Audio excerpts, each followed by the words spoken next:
Well, it's an exciting story here on the Autocar Show today, but you're probably wondering, why am I standing here with two pretty similar looking cars? Well, there are differences. You notice them right up front from the lamps. The other car has got the LEDs, this has the slatted grille, that has the honeycomb, but it's on the side that you notice the big change. This is a two-door, not a four-door car, and that pretty much gives the game away, but it's really at the back that you know why, because this is the Volkswagen GTI, and that's what we're going to drive on the Autocar Show today. But this is not where the biggest difference is. Whilst the regular Polo GT TSI we know has a 1.2-litre engine with 103 bhp, the GTI gets the Octavia's 1.8-litre unit with power bumped up to 192 HP and 250 Nm of torque. The biggest difference is here behind the wheel. Just put your foot to the floor and you'll know exactly what it is. I mean, it's just responsive immediately off the line. There's this nice shove of torque and it just flies up the revs. It's a free revving engine.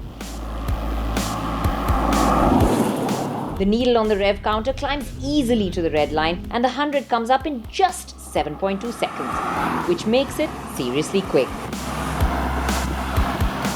Extend your right foot and there's bound to be a big smile across your face. This is one hard hatch. On the flip side, when you have to cut through traffic, it takes a little getting used to. Small dabs on the accelerator make the gearbox shift down, and as a result you get a sudden surge of acceleration. But once you get used to the way it works, you can make overtakes and nip in and out of traffic gaps with a sense of confidence, knowing that the power will be served up every time you flex your right foot. The gearbox as well is really good. It's quick, it responds fast. It's pretty aggressive when you put your foot flat to the floor. You feel the shifts, but you've got power exactly when you want it. And I think the engine and gearbox really work very well together. Shift it into sport and it holds the gear nicely to the red line. In fact, even in the regular auto mode, the gearbox adapts itself to your driving style. If you're driving at a quick pace, it shifts down quicker and sharper, flipping the throttle once it senses you've been putting pedal to metal. Drive it leisurely and the shifts are smoother and more spaced apart. Find a nice windy section of road, use the paddles to extract just that little bit more fun. Levels of grip are just amazing. And the steering too, it's well weighted, it's meaty, and it offers you just the right amount of feedback that you want from the tires. Inspires oodles of confidence to go with the amount of power this car has.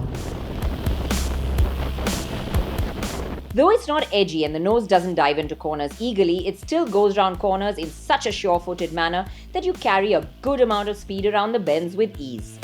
The 215 tires leach onto the road and don't let go, and it's only when you get overly aggressive on quick direction changes does the GTI break traction, but a slight twitch and it settles right back. Yes, this is fun to drive up a winding section of road. When you get in initially, you'll find the brakes a bit grabby and it takes a little while to get used to them. But when you want to slow down in a hurry, you'll find that they are just spot on. It's all four wheels disc brakes and they work extremely well. In fact, with the amount of power in this little hatch, it's a reassuring feeling to know that the brakes are so good. Now this is the India package, so there are some changes to the setup. We get the 16-inch wheels as standard. You can opt for the 17-inch ones too. It's not as low to the ground as the European spec, and even the setup is a little softer, so you do get a little bit of that vertical movement. A slightly tauter, firmer setup would have been better.